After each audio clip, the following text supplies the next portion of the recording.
చోటు చేసుకుంది. గర్భిణీ మహిళ మృతి చెందడంతో స్థానికంగా ఉద్రిక్తత పరిస్థితులు నెలకొన్నాయి. పట్టణంలోని మానస ఉమెన్స్ అండ్ చిల్డ్రన్ హాస్పిటల్లో చికిత్స పొందుతున్న అశ్విని అనే మహిళ మృతి చెందింది. గర్భంలో బేబీ సరిగా పెరగడం లేదని సర్జరీ ద్వారా తొలగించాలని వైద్యులు చెప్పినట్లు బంధువులు తెలిపారు. ఇక ఆపరేషన్ సమయంలో అధిక రక్తస్రావం కావడంతో మరో ఆసుపత్రికి తరలించారని, అయితే అప్పటికే ఆమె పరిస్థితి విషమించిందని కుటుంబ సభ్యులు చెప్తున్నారు. ఇక హాస్పిటల్ వైద్యుల నిర్లక్ష్యంతోనే గర్భిణి మృతి చెందిందని బంధువులు ఆరోపిస్తున్నారు. సిద్దిపేటలోని ఆసుపత్రి వద్ద గర్భిణి మృతదేహంతో బంధువులు ఆందోళనకు దిగారు. సరైన వైద్య సదుపాయాలు లేకుండానే సర్జరీలు చేస్తున్నారని ఆరోపిస్తూ తమ కుటుంబానికి న్యాయం చేయాలని బంధువులు డిమాండ్ చేస్తున్నారు. ఏమవుతామంటే నేను పెద్దమ్మనైతే అన్న అదే ఆమె నిర్లక్ష్యమే. బ్లీడింగ్ అవుతుంది, నువ్వేమవుతామంటే పెద్దమ్మవుతుంది. ఆమె ఓర్చుకోమన్నమ్మా, ఆమె ఓర్చుకోమంటే ఆమె అస్సలు బ్లడ్ పోయింది మొత్తం ఆరిపోయింది. 4 గంటలు 5 గంటలు చూడొద్దు మేడం, చూడొద్దు. నేను కంపౌండర్ అంటే అమ్మ మేడం చెప్తుంది అంటారు. మేడం బయటకు వెళ్ళదు, మేడం చెప్పది, మమ్మల్ని పోనీయేది. ఆమెకు మాట వస్తలేదు. మాకు అవస్థ ఏంటంటే చెప్పమంటది. ఆమెకి ఇట్లా ఇది పెట్టిర్రు, ఏం మాట్లాడడానికి వస్తలేదు ఆమెకు. నేను ఒక 10 నిమిషాలకు ఒకసారి పోతే నన్ను ఏంది మేడం నువ్వు వీడియో తీసి మాట్లాడుతున్నావు అంటే, అమ్మ నీకు ఈమెను బయట పంపిరి, ఈమెకు తెలిసి మాట్లాడుతుందో తెలియక మాట్లాడుతుందో బయటకు నన్ను కిందేసారు మంజునాథ్ హాస్పిటల్ కూడా. అదే ఆమె నేను గడికి అంటేనే అదే నన్నే అది చేస్తారు. ఈ పాపకు ఏమో న్యాయం, ఆమె నిర్లక్ష్యమే. బ్లడ్ పోతుంది, అంతసేపు పోవద్దు కదా. మొత్తం ఆమె శరీరం బ్లడ్ అంతా పోయినాక 12 బాటిల్ 4 బాటిల్ కంటే ఎక్కువ ఎక్కియొద్దు అన్నది. 12 అవి బెడ్ ప్యాకెట్లు ఎప్పించింది. అది మొత్తం గుండె మీద ఎఫెక్ట్ పడే ఆ పాపకు అదయింది. ఉన్న వాళ్ళు భయపడతారు, నేను భయపడ కదంటే నువ్వేమవుతావమ్మా, నువ్వేమవుతావంటే నేను పెద్దమ్మనైతే అన్న అదే ఆమె నిర్లక్ష్యమే. బ్లీడింగ్ అవుతుంది. మొన్న శుక్రవారం రోజు మా తమ్ముడు మా మరదలు బైక్ మీద హాస్పిటల్కి రావడం జరిగింది. ఇక్కడ మంచిగా అంతకంటే ముందు 15 రోజుల ముందు హాస్పిటల్ విజిట్ చేశారు. విజిట్ చేసి చెక్ చేస్తే మేడము హైదరాబాద్ అన్న కరీంనగర్ అన్న పోయి స్కానింగ్ తీసుకొని రమ్మని చెప్పింది. వీళ్ళు కరీంనగర్ పోయి స్కానింగ్ తీసుకొని రావడం జరిగింది. మళ్ళీ వచ్చిన తర్వాత మళ్ళీ మొన్న శుక్రవారం వస్తే తర్వాత ఏమైంది, చెక్ చేసిన తర్వాత ఇది బేబీకి 5 మంత్స్ ప్రెగ్నెన్సీ. ఇప్పుడు బేబీకి గుండె వీక్ ఉంది, 4 గదులలో ఒక గది వీక్ ఉందని చెప్పింది. చెప్పిన తర్వాత ఆపరేషన్ చేయాలని చెప్పి మేడం చెప్పడం జరిగింది. ఇక్కడ ఆపరేషన్ చేద్దామని చెప్పి మొత్తము పెద్ద ఆపరేషన్ చేసి బేబీని బయట చేయడం జరిగింది. అది 4 గంటలు సర్జరీ చేయడం జరిగింది. 1 గంట సేపు 2 గంటలు కాదు, 4 గంటలు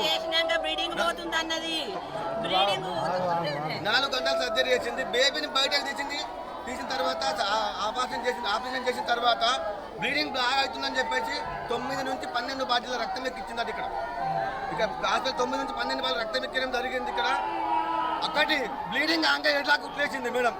పెద్ద ఆపరేషన్ చేసి బేబీని బయట తీసేటప్పుడు ఎలా కుట్లేసింది. దాని తర్వాత బ్లీడింగ్ బాగా అవుతుందని చెప్పేసి గర్భసంచి తీసేయాలని చెప్పేసి ఇక్కడ నుంచి మంజునాథ ఈ ఎదురుగా హాస్పిటల్కు షిఫ్ట్ చేయడం జరిగింది. ఆ దానిలో షిఫ్ట్ చేసిన తర్వాత ఆపరేషన్ చేసి గర్భసంచి కూడా తీసేయడం జరిగింది.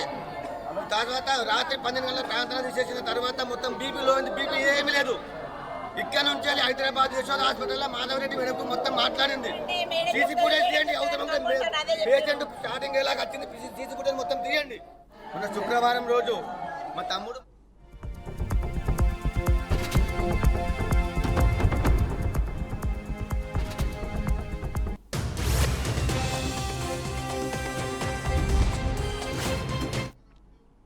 సిద్దిపేట జిల్లాలో విషాద ఘటన చోటు చేసుకుంది. గర్భిణీ మహిళ మృతి చెందడంతో స్థానికంగా ఉద్రిక్తత పరిస్థితులు నెలకొన్నాయి. పట్టణంలోని మానస ఉమెన్స్ అండ్ చిల్డ్రన్ హాస్పిటల్లో చికిత్స పొందుతున్న అశ్విని అనే మహిళ మృతి చెందింది. గర్భంలో బేబీ సరిగా పెరగడం లేదని సర్జరీ ద్వారా తొలగించాలని వైద్యులు చెప్తున్నట్లు బంధువులు తెలిపారు. ఇక ఆపరేషన్ సమయంలో అధిక రక్తస్రావం కావడంతో మరో ఆసుపత్రికి తరలించారని, అయితే అప్పటికే ఆమె పరిస్థితి విషమించిందని కుటుంబ సభ్యులు చెప్తున్నారు. హాస్పిటల్ వైద్యుల నిర్లక్ష్యంతోనే గర్భిణి మృతి చెందిందని బంధువులు ఆరోపిస్తున్నారు. ఇక సిద్దిపేటలోని ఆసుపత్రి వద్ద గర్భిణీ మృతదేహంతో బంధువులు ఆందోళనకు దిగారు. సరైన వైద్య సదుపాయాలు లేకుండానే సర్జరీ చేస్తున్నారని ఆరోపిస్తూ తమ కుటుంబానికి న్యాయం చేయాలని బంధువులు డిమాండ్ చేస్తున్నారు. ఇక ఇదే అంశానికి సంబంధించి పూర్తి సమాచారాన్ని మా బీఆర్కే ప్రతినిధి బాసిత్ అయితే అందిస్తారు. బాసిత్, చెప్పండి, దీనికి సంబంధించిన అప్డేట్స్ ఏంటి? ఫాతిమా, సిద్దిపేట పట్టణంలో డాక్టర్ల నిర్లక్ష్యంతో నిండు ప్రాణాలు కోల్పోయిన ఘటన వెలుగులు చూస్తుంది. సిద్దిపేట పట్టణంలోని మానస ఉమెన్స్ చిల్డ్రన్స్ హాస్పిటల్లో అశ్విని అనే మహిళ ఆసుపత్రికి రావడంతో ఆ మహిళ గర్భంలో బేబీ సరిగా పెరగడం లేదని చెప్పి ఆ బేబీని సర్జరీ చేసి తొలగించాలని చెప్పి వైద్యులు చెప్పినట్లు బంధువులు ఆరోపిస్తున్నారు. మహిళకు డాక్టర్లు ఆపరేషన్ చేసి బేబీని తొలగించే క్రమంలో 4 గంటలు ఆపరేషన్ చేసినా ఆ బ్లీడింగ్ ఎక్కువ కావడంతో మరో హాస్పిటల్ కు తరలించినట్లు బంధువులు తెలిపారు. ఈ మానస హాస్పిటల్ వైద్యుల నిర్లక్ష్యంతోనే గర్భిణి మృతి చెందిందని బంధువులు ఆరోపిస్తున్నారు. సిద్దిపేటలోని మానస హాస్పిటల్లో ఈ గర్భిణి మృతదేహంతో బంధువులు గర్భిణికి డాక్టర్ సరైన వైద్యం అందించగానే మృతి చెందిందని చెప్పి మృతురాలి బంధువులు ఆరోపిస్తున్నారు. ఈ హాస్పిటల్లో సరైన వసతులు కాకుండా నిపుణులైన డాక్టర్లు లేకపోవడంలో ఈ సర్జరీలు ఫెయిల్ అవుతున్నాయి. ఈ విధంగా మృతి చెందుతున్నారని చెప్పి ఆరోపణలు వినిపిస్తున్నాయి. తమ కుటుంబానికి న్యాయం చేయాలని చెప్పి మృతురాలి బంధువులు డిమాండ్ చేస్తూ ఆందోళన దిగారు. ఫాతిమా.